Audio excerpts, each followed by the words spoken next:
Hola, ¿qué tal? Bienvenidos a La Pepa. Este es un programa de Canal Capital y lasillavacía.com, donde buscamos explicar en profundidad los temas que son de interés para usted. El tema de los esquemas de seguridad en el país es muy costoso y por ende despierta mucha polémica.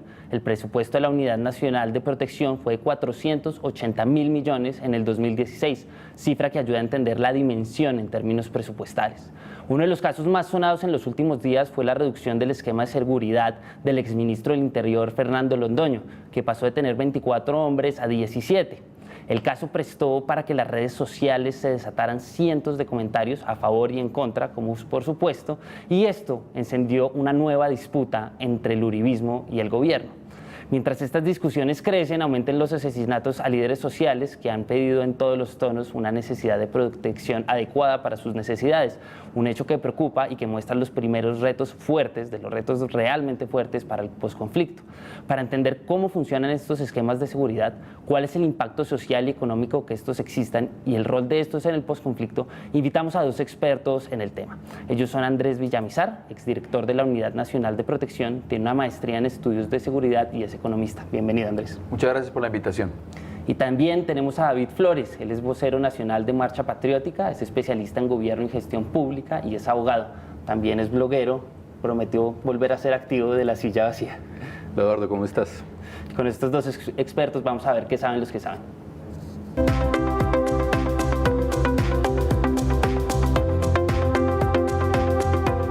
Andrés, ¿cómo están funcionando los esquemas de seguridad hoy en día en Colombia? Lo primero que hay que decirle a los televidentes es que Colombia tiene un programa de protección completamente robusto y desarrollado. Es modelo internacional, lo ha reconocido así Naciones Unidas, la OEA, el Sistema Interamericano de Derechos Humanos, etc. Llevamos muchos años y hubo un proceso largo de aprendizaje y con enormes costos para el país, me refiero en vidas humanas, en líderes asesinados, y finalmente Colombia logró desarrollar un programa de protección muy robusto que tiene un soporte jurídico muy sólido porque los decretos de protección, los decretos que rigen la protección en Colombia están basados y recogen la jurisprudencia de la Corte Constitucional sobre qué significa tener riesgo, sobre qué tipo de medida de protección se debe dar, cuál debe ser ese enfoque diferencial, por ejemplo, que deben recibir las víctimas, las mujeres, los líderes étnicos, entre otros.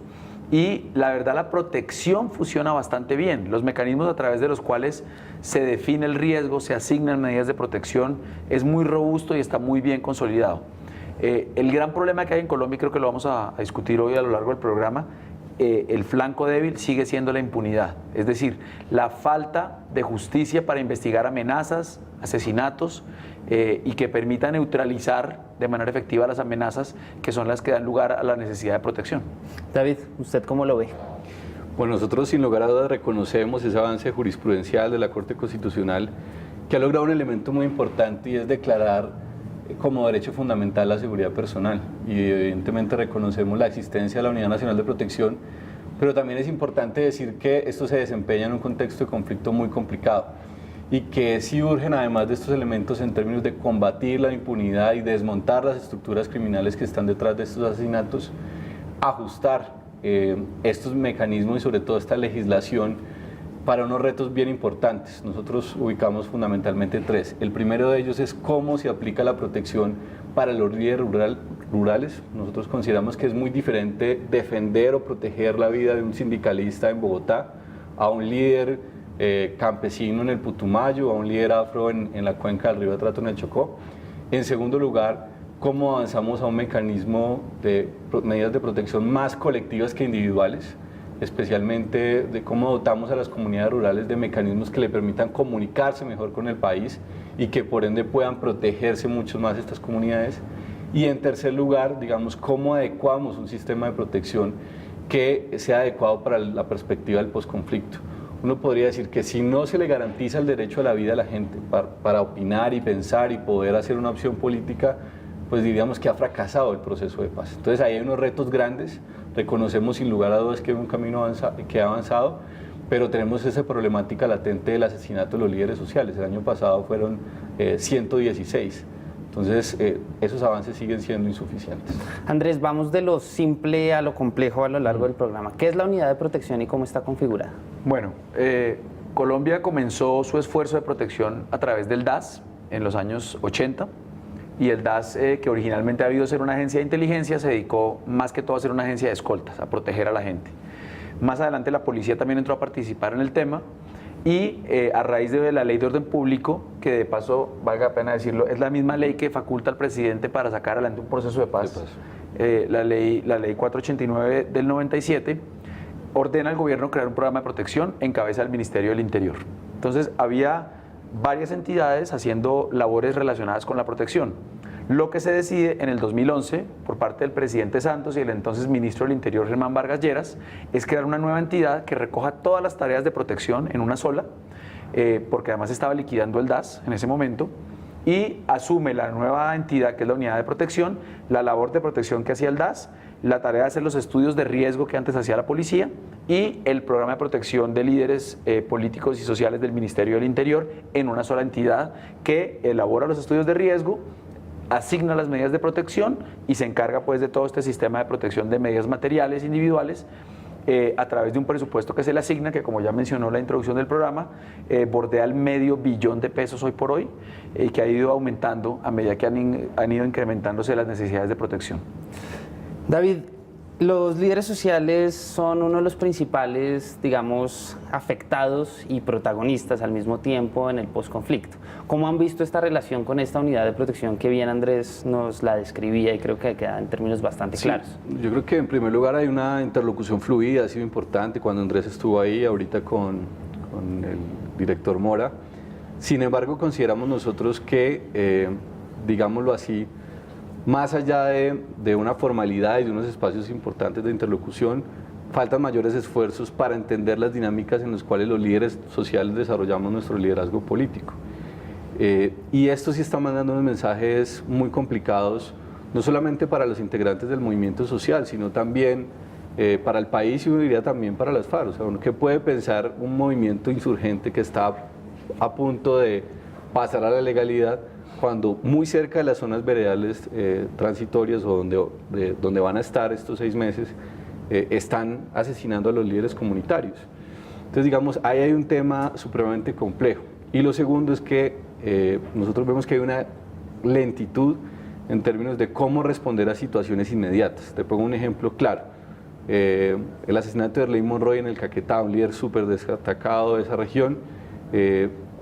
Ese mismo día se ocurre un asesinato contra Hugo Aguilar, otro líder de esa región. Hugo Aguilar sobrevive al atentado y Hugo Aguilar dura 5 días en el hospital sin ningún tipo de protección, a pesar de que hablamos con la Unidad Nacional de Protección, a pesar de que, digamos, hablamos con el ministro Cristo. Entonces uno no se explica cómo una persona que acaba de sobrevivir a un atentado, que está en un hospital a escasos metros de donde sufrió ese atentado, pues no recibe la protección, digamos, que requiere. Y así hay, digamos, muchos otros casos que podríamos mencionar. Entonces, vuelvo y digo, hay una interlocución importante, pero la acción institucional de la Unidad Nacional de Protección, a nuestro juicio, se está quedando corta frente a los retos que demanda un posconflicto y con unos actores de extrema derecha que claramente quieren desestabilizar este proceso y que ven en los asesinatos de líderes sociales una forma de desestabilizar ese proceso y su implementación. Bueno, Andrés y David, los invito a la calle a ver qué preguntan en la calle.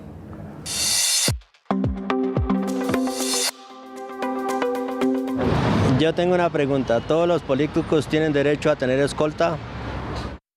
Andrés, más allá de si todos los políticos tienen o no, que sí quiero que lo responda, es cómo se determina quién necesita y quién no. En eso el decreto es muy claro, digamos, hay un grupo de funcionarios que tienen derecho a protección automática, es decir, en virtud de su cargo, que son básicamente el presidente de la República, el vicepresidente, los ministros, los gobernadores, los alcaldes y procurador, fiscal, contralor. Digamos, los altos dignatarios, las cabezas de las entidades tienen derecho a protección, esencialmente prestada por la Policía Nacional en cuanto a los hombres y mujeres que los protegen y su propia entidad en cuanto a los medios logísticos. Es decir, la unidad de protección en principio no participa directamente de la protección de estos altos funcionarios. Y me faltó mencionar senadores, representantes y miembros de las altas cortes. Esa protección la presta esencialmente la policía y esencialmente los medios físicos los presta la entidad a la que ellos están, a la que pertenecen. La unidad de protección esencialmente se encarga de proteger a los líderes sociales, periodistas, líderes sindicales, líderes políticos de oposición, etcétera, que no tienen esa protección en virtud de su cargo. Pero hay otros funcionarios que, si bien no tienen un cargo que les da derecho a tener protección automática, sí pueden estar en situación coyuntural de riesgo por algún tema.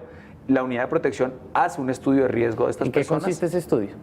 El estudio de riesgo, y ahí también enfatizo, hace un desarrollo institucional y jurisprudencial muy importante, porque la Corte ha dictado parámetros sobre cómo se deben hacer los estudios de riesgo, con enfoque diferencial, como mencionaba David. No es lo mismo estar en zona rural que en zona urbana, no es lo mismo ser afro que ser indígena o mestizo, etc. Entonces, hay un componente muy importante que es la entrevista a la persona. Se entrevista a la persona. Primero, la persona tiene que dar su consentimiento para hacer el estudio. Si la persona no quiere que se le haga un estudio de riesgo, no se le puede obligar. Si la persona pide protección y accede a su estudio de riesgo, se le hace una entrevista muy completa, que en algunos casos incomoda a la persona a la que se hace la entrevista porque se hacen preguntas muy personales, pero no es por ser chismosos ni por indagar en su vida privada, sino porque hay que entender ciertas dinámicas de su vida para poder entender el nivel de riesgo. Adicionalmente, se recopila toda la información de los órganos de control y organismos de seguridad alrededor de esta persona y de la situación de riesgo. Se le pregunta a la Fiscalía, se le pregunta a la Defensoría del Pueblo, autoridades locales, entre otros, y el analista de riesgo, la persona que hace el estudio, recopila toda esta información y presenta el caso ante un comité evaluador de riesgo, que son delegados de diferentes entidades del Estado, incluyendo organismos de control, y ese comité de riesgo es el que determina si el nivel de riesgo es ordinario, extraordinario o extremo. Son los 3 niveles de riesgo. Ordinario no quiere decir que la persona no tenga riesgo, significa que tiene el mismo riesgo de cualquier ciudadano normal por vivir en sociedad. El riesgo de que a uno lo roben, lo atraquen, lamentablemente es un riesgo real y existe para todos. Extraordinario quiere decir que es un riesgo individual derivado de su actividad particular, repito, como líder social, periodista, líder político, etcétera, lo que sea. Y extremo es similar al extraordinario, pero en un nivel ya más alto y más elevado y de mayor urgencia, digamos. Y para los casos en que el riesgo sea extraordinario o extremo, es obligatorio para el Estado brindar medidas de protección. David, usted decía que hay que entender muy bien el contexto y creo que eso es fundamental para todo lo que viene y lo que ya está pasando. ¿Cómo usted entiende esa diferenciación entre un contexto urbano y rural, sobre todo tratándose de líderes sociales? Pues mira, digamos, la gente, usualmente nosotros asociamos esquema de protección a, digamos, camioneta blindada, que es un poco el imaginario que todos tenemos en principio. Sí, cualquier persona que hoy nos puede estar viendo se imagina el típico escolta en un restaurante. Esto supongo que va mucho más allá. O las grandes caravanas, digamos, es un poco el imaginario que hay. Nosotros lo que hemos venido planteando es, uno, hay otras formas de seguridad que son muy importantes y especialmente para las comunidades rurales. Hay comunidades rurales hoy que no tienen señal de celular, no tienen, por ejemplo, ingresa un grupo armado a ese centro poblado, no hay cómo comunicarse, ¿cierto? Entonces pueden pasar 30 horas, 25 horas, 15 horas sin que haya la posibilidad de comunicar lo que viene sucediendo. Y te estoy hablando particularmente del Chocó, te estoy hablando del Urabá antioqueño, de zonas en el Putumayo, es decir, en buena parte de la mayoría del país, básicamente. Sí, digamos, en lo que no es la zona andina, que es la centralidad un poco del país. Entonces nosotros hemos dicho, ¿cómo dotamos de algunos mecanismos que le permitan a esas comunidades, por ejemplo, comunicarse claramente, emisoras comunitarias, teléfonos satelitales, ¿cierto? Es decir, ¿cómo necesariamente protegemos esas comunidades? Una interlocución más fuerte con la Defensoría del Pueblo, con la Fiscalía, con el mismo Ejército, ¿cierto? Creo que ahí se puede avanzar muchísimo en eso. 2, vuelvo y digo, el tema de un esquema de protección, particularmente una camioneta blindada, no le sirve nada a un líder afro para que se desplace en un río, ¿cierto? Digamos, hay muchos lugares donde ni siquiera se puede entrar en carretera. Entonces, ¿cómo pensamos, por ejemplo, el tema de las pangas o de las voladoras, que antes se hacía un poco en la UNP, eso se ha venido recortando fuertemente, que le permita, digamos, para un líder que se mueve en los ríos, es más importante que le promocionen o le permitan un subsidio de gasolina a una camioneta blindada, por ejemplo, ¿cierto? Eso es otro elemento que consideramos nosotros. Y lo tercero tiene que ver en lo que Andrés dice, en el tema de cómo se analiza en términos de el riesgo y las situaciones en su entorno. Nosotros hemos encontrado que más allá del desarrollo jurisprudencial, se ha asociado mucho riesgo a panfleto de amenaza o atentado, digamos, y por ejemplo nosotros encontramos, para hablar de un caso particular, el caso de Marcha Patriótica, el 70% de los integrantes de Marcha Patriótica que han sido asesinados jamás recibieron una amenaza, jamás recibieron un atentado, pero los mataron. ¿Eso qué nos da cuenta? Que hay otros factores de riesgo que existen y que no están siendo tenidos en cuenta a la hora de hacer ese análisis de riesgo. Por ejemplo, la existencia de un grupo armado en cercanías a ese lugar, conflictos que se tuvieron con, lastimosamente toca decirlo, con integrantes de las fuerzas militares o con bandas criminales o con relación con mineros ilegales, es decir, toda una serie de factores económicos y militares que juegan en las regiones y que a nuestro juicio no están suficientemente valoradas. Y por último, habría que decir que en esto que menciona Andrés, en este comité que valora el riesgo, salvo el caso de la Unión Patriótica, que tiene un decreto especial, la participación de las organizaciones sociales o de personas que puedan ayudar a dar una opinión desde quien está viviendo la situación, pues es mínima, ¿cierto? Termina siendo la policía, la UNP, quienes terminan configurando en gran medida la valoración de ese riesgo. Nosotros, en este documento que traemos hoy acá, que presentamos al país, que es una propuesta de modificación de la legislación que hay en Colombia frente a la protección, uno de los elementos centrales que planteamos allí es que es necesario que las organizaciones que estamos siendo víctimas participemos de forma más protagónica en, por ejemplo, esos análisis de riesgo y en, por ejemplo, la toma de decisiones en torno a las medidas que pueden tomarse. Andrés, ¿usted cómo ve esta relación campo-ciudad en términos de análisis de riesgo? Digamos, yo estoy de acuerdo con David en mucho de lo que ha dicho, pero pues sí quiero reivindicar un poco y defender un poco lo que ha sido el programa de protección, inclusive desde antes de crear la unidad de protección. Curiosamente, la actual vicefiscal general de la Nación, la doctora María Paulina Riveros, fue la directora de Derechos Humanos del Ministerio del Interior y administró el programa de protección. Digamos, yo recibí esta tarea y este oficio de ella y lo hizo de manera muy adecuada. Y aparte estuvo en la mesa de La Habana, entonces creo que es una persona que tiene muy buen feeling y mucha sensibilidad para el tema del posconflicto, de lo que es que significa la paz y de lo que es la protección, porque como lo digo, manejó el programa. Nosotros y yo personalmente y ella también en su momento entregamos pangas, o sea, lanchas artesanales para las comunidades de los ríos, el río Atrato y de otras comunidades en el Chocó. Entregamos medios alternativos de locomoción, inclusive. ¿Qué hay para cambiar? Digamos, entregamos caballos, entregamos motos, entregamos lanchas, según la necesidad de cada... Ya no lo hacen. ¿Ya no lo hacen? Bueno, yo estoy un poquito desactualizado desde que salí, pero digamos que reivindico claramente lo que dice David. Hay que tener un enfoque diferencial, es muy diferente desde el punto de vista logístico, desde el punto de vista de entorno de seguridad, de consolidación de la seguridad. El desafío de la UNP es enorme en zonas donde la seguridad no está consolidada, donde hay actores armados ilegales. Donde no hay Estado, básicamente. Donde no hay tanto Estado. Pasemos a otro punto donde hay ausencia del Estado. Ya le decía usted en la introducción del programa, uno de los grandes riesgos es la impunidad. Sí. ¿Usted cómo lo ve, David? Sí, en eso yo creo que con Andrés en varias ocasiones hemos coincidido. Nosotros, en primer lugar, hay un problema fundamental en la impunidad, ¿cierto? En Colombia el 99% de los asesinatos de líderes sociales, de periodistas, de defensores de derechos humanos quedan en la impunidad. Y en tanto esa situación perversa no se corrija, va a ser altamente, digámoslo, motivante sacar del juego político a alguien vía asesinato o, digamos, acabar ese tipo de expresiones que se dan, que se están dando hoy en el país. Andrés, ¿usted cómo ve ese punto? Totalmente de acuerdo. Yo le tengo mucha fe en eso al actual fiscal general. Yo creo que ha dado unas señales y unos pasos muy importantes y le tengo mucha fe a la doctora María Paulina, por lo que ya mencioné anteriormente, como vicefiscal, como tiene claro conocimiento de la situación.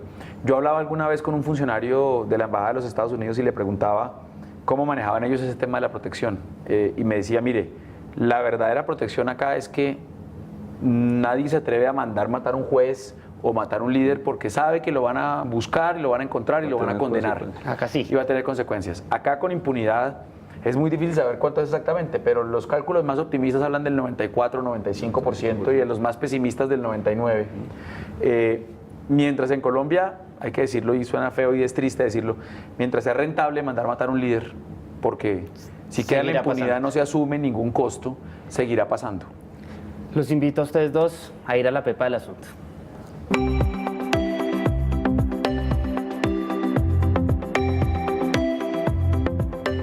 David, ¿cuál es la pepa de este asunto? Más allá de cómo determinar los sistemas de seguridad para que no maten a tanta gente.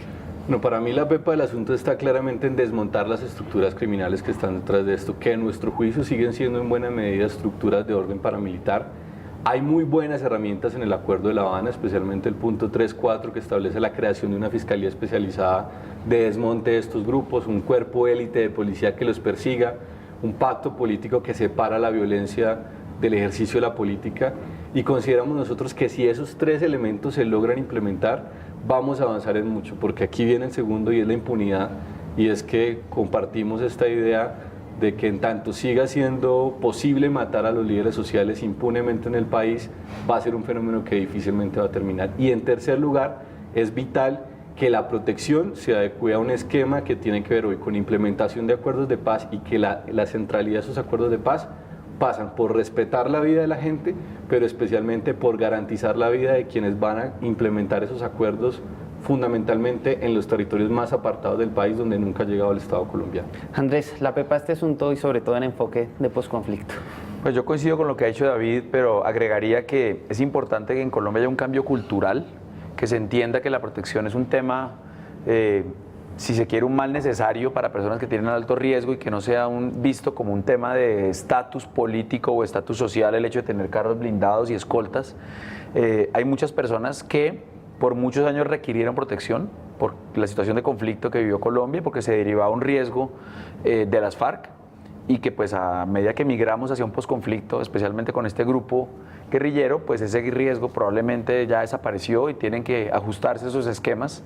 E igualmente va a ser necesario, tristemente, para que no se repitan historias tan terribles como la que se vivió con el M-19 o con la Unión Patriótica, proteger a estas personas que van a dar el tránsito de la vida armada a la vida política. El fin de cualquier proceso de paz es que los actores armados se dediquen a hacer política y que defiendan sus ideas en la arena política. Y para hacerlo hay que darles garantías. Y la única forma que la paz será estable y duradera es si le damos adecuadas garantías de protección a estos nuevos actores para que puedan defender sus tesis en la arena política, igual que los demás actores políticos en Colombia. David, ese tema cultural es muy interesante y quisiera que usted nos ayudara a profundizar en eso. Un líder social se ve afectado con estos esquemas. ¿Cómo es ese contraste del prestigio versus lo que no es tan útil? Totalmente. Para nosotros no es un privilegio tener esquemas. Nosotros lo que queremos es un país donde no sean necesarios los esquemas, porque eso te convierte en un problema personal, en tu intimidad, pero también se convierte en un problema de orden colectivo, en el sentido de, bueno, nosotros somos líderes sociales que vamos a comunidades marginadas de este país, empobrecidas, y ciertamente eso a veces genera fricciones, restricciones, visiones de, bueno, ¿por qué esta persona llega en camioneta? ¿De dónde viene eso? Porque no todo el mundo tiene claro cómo funciona la ONP, cuáles son los elementos de calificación de riesgo, y en últimas, por lo que nosotros propugnamos, no es un país donde todo el mundo ande en camionetas, o donde a la izquierda o los movimientos sociales tengan que andar con 5 o 20 escoltas. No, es un país donde yo pudiera tranquilamente movilizarme en bicicleta, que me encantaría hacerlo, y tener una vida lo más normal posible, con la mayor intimidad también posible. Pues a los dos, muchas gracias por haber aceptado la invitación a este programa, y a todos ustedes recuerden que este es un programa en alianza de Canal Capital y lasillavacía.com. Recuerden escribirnos a @lasillavacía o @canalcapital en Twitter con el hashtag o numeral La Pepa, y cuéntenos qué tema le gustaría que le echáramos pepa en una próxima ocasión. Hasta la próxima.